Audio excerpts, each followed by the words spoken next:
Versus Pakistan एक ऐसी rivalry है जहां मिसाइल्स के साथ साथ ना नैरेटिव्स भी टकरा रहे हैं। And after days of an intensive propaganda offensive by both sides, who is right and who actually won? और इस बार बैटलफील्ड था एक global debate show. It's for everyone But to you didn't think. answer the Okay, question. hang on. जहां former Pakistani minister Hina Khar, journalist Barkha Dutt, host Ranveer Allahbadia and comedian Shehzad Ghias एक ही panel पर टकरा गए। और जब टॉपिक था टेररिज्म एक्सपोर्ट तो डिबेट बनी global court room. You don't dispute Osama bin Laden was living literally down the road from one of your biggest bases, I right? absolutely accept the intelligence failure. जिसमें सच, झूठ और propaganda तीनों एक साथ test हो गए थे। Because this is the nature of Pakistani narrative. They'll never answer the questions directly. सबसे बड़ा सवाल ये है कि क्या पाकिस्तान ने अपना असली चेहरा दुनिया को दिखा दिया? We have been doing this dirty work for United States for about 3 decades. क्या रणवीर ने अपने डिलीटेड पोस्ट के बाद नेशन फर्स्ट स्टैंड प्रूव किया है? Deleted it because the ceasefire was broken and Pakistan just gave us another reason to not trust the entire state once again. और क्या बरखा ने ग्लोबल स्टेज पर एक्सपोज किया है पाकिस्तान का narrative game? Does she acknowledge that the Lashkar and the Jaish are terrorist groups that have freedom to function in Pakistan? इस video में हम पूरे डिबेट को चैप्टर वाइज तोड़ेंगे, फैक्ट्स के साथ, प्रूफ्स के साथ और क्लैरिटी के साथ। मैं हूं राजीव कुमार और आप देख रहे हो YBP फिल्मी।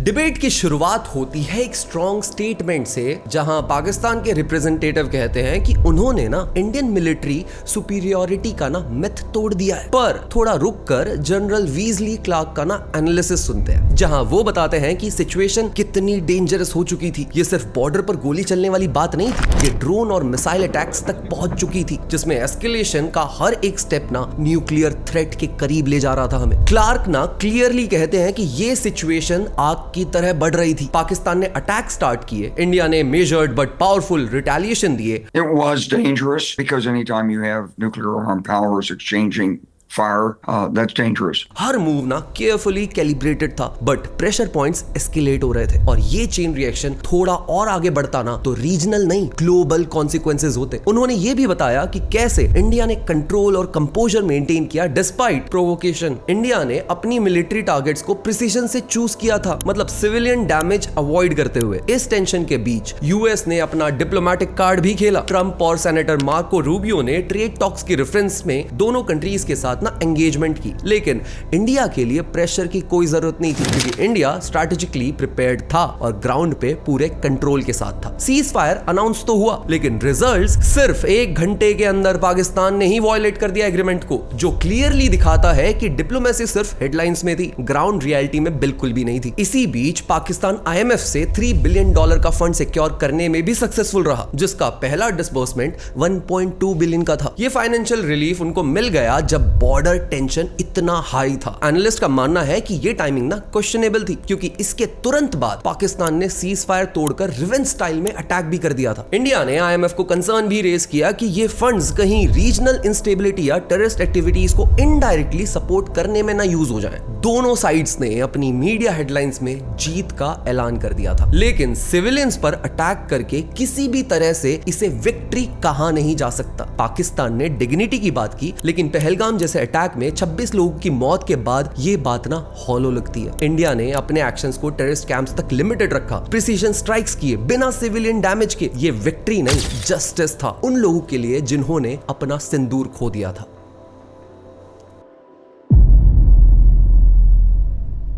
डिबेट जैसे ही टेररिज्म पर पहुंची ना तो पाकिस्तान की तरफ से एक टिपिकल डिफ्लेक्शन आया। हिना खार ने instead of addressing terror safe havens बात घुमा दी मोदी और एंटी मुस्लिम नैरेटिव पर। Representing a proud nation which showed a lot of dignity up against extreme aggression, violence into our territory. वो कहती हैं कि पाकिस्तान ने डिग्निटी दिखाई, लेकिन डिग्निटी तब होती है ना जब आप क्वेश्चन का आंसर दें। और जब पियर्स ने स्पेसिफिकली उनसे पूछा कि पहलगाम के अटैक में जो 27 लोग मारे गए उनका जवाब क्या है, तो हिना ने सीधा जवाब देने की बजाय एक नया एंगल ला दिया कि बलूचिस्तान में जाफर एक्सप्रेस हाईजैक होने का जो रीजन है वो इंडिया है। ये क्लेम इतना बेसलेस था कि गूगल भी कंफर्म करता है कि इंडिया का कोई इन्वॉल्वमेंट नहीं था उस हाईजैक में। बस हीना की तरफ से ये एक और एग्जांपल था नरेटिव डाइवर्ट करने का पहलगाम टॉपिक से। बरखा दत्त ने क्लियर स्टैंस लिए। We're talking about terrorism here. We're not talking about some both sidism, some dispute, some Kashmir issue that can't be resolved. This is jihadist terrorism, literally grown and looked after and nurtured and watered by the Pakistan army. उसके बाद उन्होंने पाकिस्तान की hypocrisy point out की कि किस तरह बार बार Pakistan piece की बात तो करता है लेकिन अपने ही घर में टेरर सेंचुरीज पालता है। बरखा ने फैक्ट्स के साथ साथ बताया कि पाकिस्तान के मल्टीपल टेरर ग्रुप्स जैसे कि लश्कर तैयबा, जैश ए मोहम्मद अभी भी एक्टिव है और उन पर इंटरनेशनल सैंक्शंस के बावजूद एक्शन लेने में पाकिस्तान हमेशा पीछे रह जाता है। लेकिन पैनल पर बात करते वक्त ये सब फैक्ट्स इग्नोर कर दिए गए बाय पाकिस्तानी पैनलिस्ट। टॉपिक ना क्लियर था, टेररिज्म। लेकिन पाकिस्तान ने फिर वही पुरानी स्ट्रेटेजी यूज की, blame India, bring up communal issues और असली मुद्दे से अटेंशन ही हटा दो। हीना खार ने एक मोमेंट में ये तक कह दिया कि पाकिस्तान में भी टेररिज्म होता है लेकिन वो टेररिज्म एलिजिडली इंडिया करवा रहा है। ये लॉजिक इतना एब्सर्ड इसीलिए है क्योंकि उन टेररिस्ट कैंप्स का बेस ना पाकिस्तान है, उनका इंफ्रास्ट्रक्चर वहां से ऑपरेट होता है और उनका ट्रैक रिकॉर्ड ग्लोबली डॉक्यूमेंटेड भी है। तो सवाल उठता है कि अगर आपके ही देश में टेरर नेटवर्क्स पल रहे हैं तो ब्लेम किसी और कंट्री पे क्यों डाल रहे हैं? और यही डिफ्लेक्शन हीना ने बालाकोट स्ट्राइक के कॉन्टेक्स्ट में भी यूज किया। इंटरनेशनल मीडिया ने भी कंफर्म किया था कि इंडियन स्ट्राइक्स हाईली टारगेटेड थी लेकिन पैनल पे हीना ने इसे एक विक्टिमहुड नैरेटिव में ट्विस्ट कर दिया। इससे हमें पता चलता है कि ग्लोबल स्टेज पे ना पाकिस्तान की नैरेटिव स्ट्रेटजी वही होती है जो डेकेड से चली आ रही है। जवाब नहीं, बस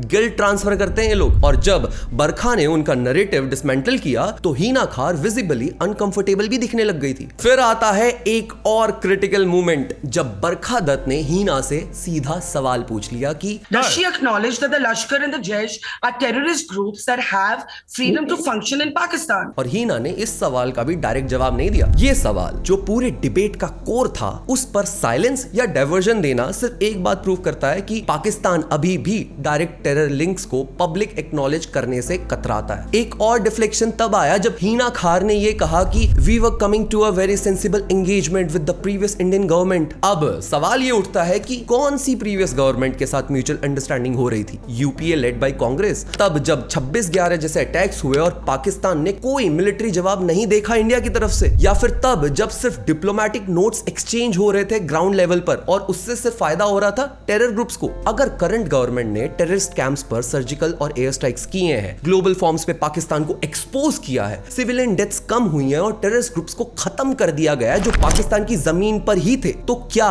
ये मुंह तोड़ जवाब गलत हो गया? सिर्फ इसीलिए क्योंकि अब वाली गवर्नमेंट डिप्लोमेटिक रूट्स फॉलो नहीं कर रही है। अब डेटा भी यही बोल रहा है कि यूपीए एरा में 4939 टेरर इंसिडेंट्स हुए थे जिसमें 5790 डेथ्स हुई थी और बीजेपी एरा में इंसिडेंट्स स्लाइटली कम हुए पर डेथ्स गिरकर 2164 हो गई। और एक्शन 2016 में उरी अटैक के बाद सर्जिकल स्ट्राइक हुई, 2019 में पुलवामा के बाद बालाकोट एयर स्ट्राइक हुई और अभी 2025 में पहलगाम के बाद सिंदूर ऑपरेशन हुआ। ये नैरेटिव नहीं, ग्राउंड रियलिटी थी। और इसी सेगमेंट के दौरान हीना खार ने यह भी कह दिया कि जो टेरर एक्टिविटीज पाकिस्तान में हो रही है ना, उनमें इंडिया का हाथ है। ये क्लेम बिना किसी प्रूफ के आया और उसकी टाइमिंग भी ना कन्वीनियंट थी। जब उनसे repeatedly Pakistan based terror groups पर सवाल हो रहे थे तब उन्होंने ये जवाब दिए। मतलब जब टेररिस्ट का कैंप, कमांड और फाइनेंसिंग पाकिस्तान से हो रही हो तो ब्लेम शिफ्ट करना सिर्फ और सिर्फ अकाउंटेबिलिटी से बचने की कोशिश होती है।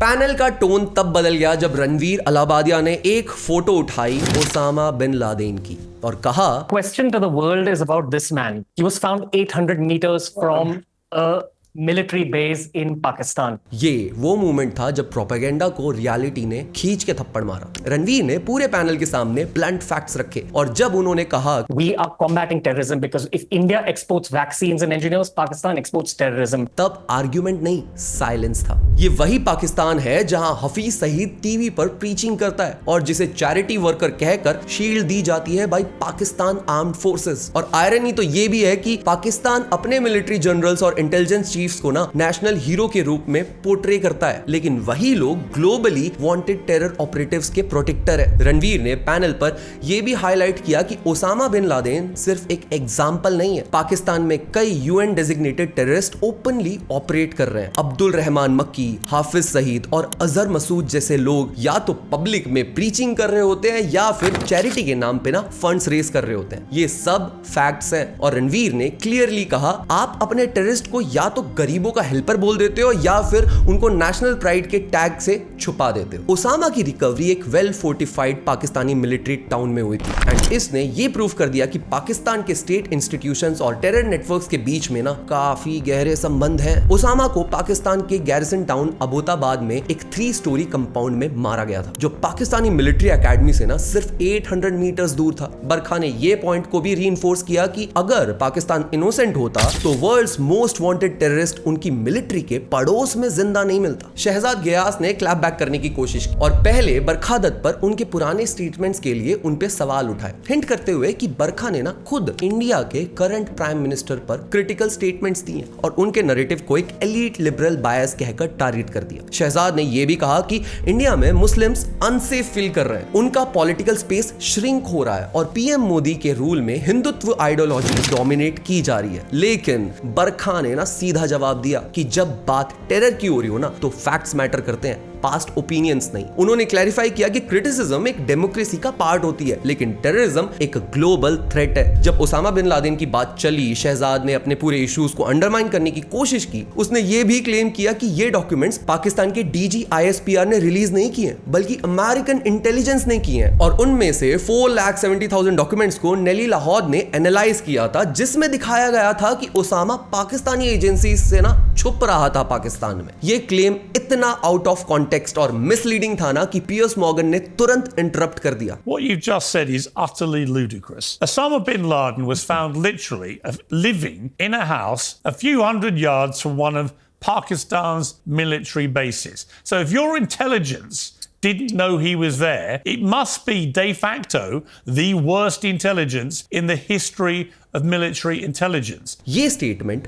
पूरी डिबेट का ना टर्निंग पॉइंट थी, क्योंकि उन्होंने सीधा पाकिस्तान की क्रेडिबिलिटी पर सवाल उठा दिया और शहजाद इसके बाद भी डिनायल में रहा। जब पूरा इंटरनेशनल मीडिया, इंटेलिजेंस डॉक्यूमेंट्स और एक्चुअल ऑपरेशन की फुटेजेस अवेलेबल हो ना, तब उसके बावजूद ना डिनायल सिर्फ एक चीज रिफ्लेक्ट करता है कि या तो तुम सच दबाने की कोशिश कर रहे हो या फिर टेररिज्म को ना छुपाने की कोशिश कर रहे हो। जब पियर्स ने शहजाद को रिप्लाई दिया, it's either the worst intelligence in the history of Pakistan military, तो शहजाद ने तुरंत कंपैरिजन चला दिया। October 7th happened. That doesn't prove Mossad is the worst intelligence in the world. 9/11 happened. That doesn't prove CIA is the worst intelligence Well, in it the world. proves they massively dropped the ball.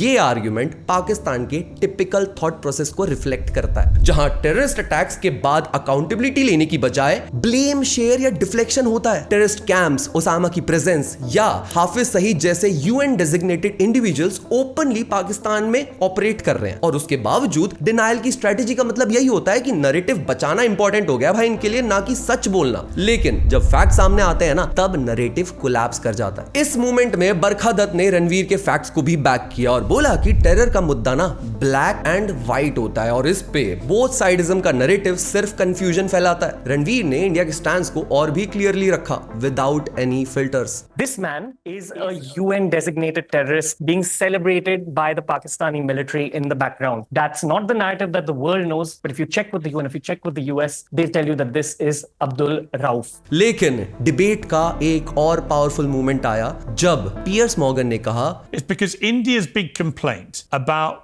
what has happened in Pakistan in the last 20 or maybe more years is that Pakistan has been knowingly harboring terrorists who commit terrorist actions. ये एक straight forward statement थी जो पूरे debate का mood shift कर देती है, क्योंकि ये सिर्फ उसामा तक लिमिटेड नहीं थी, ये पाकिस्तान के पुराने लिंक्स और ट्रैक रिकॉर्ड पर भी डायरेक्ट अटैक हो गया था। और एक और लेयर जुड़ती है हीना खार की पहली स्टेटमेंट की, जहां उन्होंने ओपनली कहा था कि प्राइम मिनिस्टर नरेंद्र मोदी को इंटरनेशनल मीडिया ने ना गुजरात किलर के नाम से रेफर किया है। That how would you recommend Prime Minister Nawaz Sharif proceed when Prime Minister Modi, who had the reputation of the Gujarat killer as chief minister, which denied him entry into the United States of America? That is not a concocted narrative shaping I'm doing. That's just a fact I'm quoting, which ये वही narrative है जो पाकिस्तान बार बार repeat करता है। Personal attacks के जरिए national integrity को weaken करने की कोशिश करता है ताकि जो रियल मुद्दा है ना उससे पैनल भटक जाए। लेकिन आयरॉनिक बात ये थी कि जब उनसे फैक्चुअल टेरर अटैक्स जैसे पहलगाम में हुई 26 हिंदुओं की डेथ्स के जवाब मांगे ना तो वो या तो बातें घुमाने लग जा रही थी या फिर चुप हो जाती थी। और जब बरखा और रणवीर ने फैक्ट्स पाइल कर दिए, मतलब उसामा, मक्की, सईद, पहलगाम और पाकिस्तान की कंसिस्टेंट डिनाइंग स्ट्रेटजी एक्सपोज कर दी, तब बरखा ने इस मूवमेंट पर एक और स्ट्रॉन्ग रेफरेंस दिया। स्काई न्यूज का वो इंटरव्यू जहां पाकिस्तान के खुद के लीडर्स जैसे कि ख्वाजा आसिफ और बिलावल भुट्टो ने एक्सेप्ट किया था कि Pakistan has done the dirty work for other countries. We have been doing this dirty work for United States for about 3 decades, and West, including Britain. ये एडमिशन उनका खुद का था, ना कि किसी फॉरेन पावर का प्रोपेगेंडा चल रहा था। जब ये बात बरखा ने हाईलाइट की ना तब हिना खार विजिबली अनकंफर्टेबल हो गई और पैनल से बिना कुछ कहे एग्जिट कर गई। Khwaja Asif, whose picture Ranveer held up, said in an interview to Sky News that indeed Pakistan had used terrorism as to do the dirty job. I guess Hina couldn't tolerate the truth. Maybe she just left. दीदी left the chat.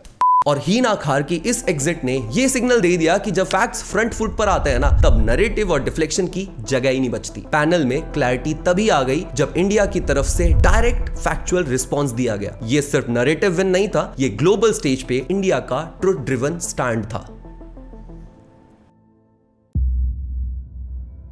General Weasley Clark ने ना debate के and में एक चीज clearly बता दी थी कि इंडिया ने ना एस्केलेशन के बावजूद मिलिट्री रिस्ट्रेन दिखाया, स्ट्रैटेजिक रिस्पांस दिया है बट रिस्पॉन्सिबली दिया है। लेकिन इस डिबेट का एक अनसेड एंगल आईएमएफ फंडिंग भी था। पीएस ने इनडायरेक्टली याद दिलाया कि जब यूएस ने ट्रेड लेवरेज यूज किया और पाकिस्तान आईएमएफ से $1 बिलियन एड ले रहा था ना तब भी वो सीज फायर तोड़ रहा था। आईएमएफ के फंड्स शांति और स्टेबिलिटी के लिए दिए जाते हैं, उनका यूज नैरेटिव वॉरफेयर और बॉर्डर एस्केलेशन के लिए नहीं होना चाहिए था। और आयरनी यही है कि आईएमएफ से फंड्स लेने के बावजूद पाकिस्तान अपनी विक्ट्री अनाउंस कर रहा है हर जगह, मतलब इकोनॉमिक कोलैप्स के एज पर है, पर प्रोपेगेंडा का ढिंडोरा पीटने से नहीं चुकना भाई पाकिस्तान। और इस प्रोपेगेंडा के बीच पाकिस्तान के खुद के लीडर्स ने जो स्टेटमेंट्स दिए ना वो और भी ज्यादा रिवीलिंग है। बिलावल भुट्टो ने कहा था, इस दरिया से हमारा पानी बहेगा या उनका खून बहेगा, जिसका टोन और इंटेंट ना दोनों वर्ल्ड को सही में समझ में आ रही है। ये वो नैरेटिव है जो इंटरनेशनल स्टेज पे पाकिस्तान के लीडर्स खुद को एक्सपोज कर रहे हैं। जब लीडरशिप खुद मान रही है कि टेरर एक्सपोर्ट एक पॉलिसी टूल है तो फिर डिनायल का मतलब खत्म ही हो जाता है ना। और इसी नैरेटिव को पुश करते हुए पाकिस्तान पार्लियामेंट में सायरा अफजल तरार ये तक क्लेम कर रही है कि पिछले सिर्फ 6 घंटे में $70 बिलियन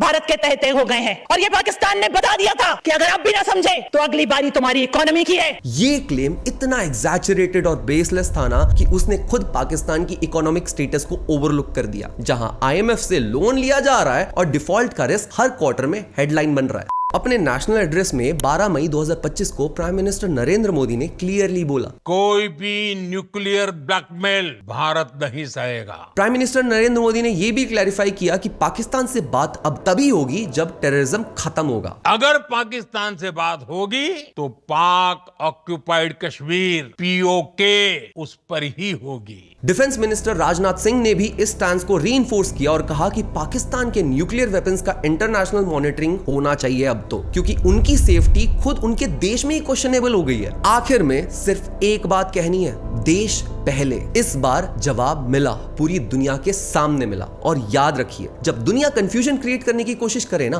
तब हमें फैक्ट से स्टैंड लेना चाहिए, बिना डरे बिना झुके। ये फाइट सिर्फ बॉर्डर्स की नहीं है, नैरेटिव की भी है। वी YBP फिल्मी show truth clarity with courage, #NationFirst।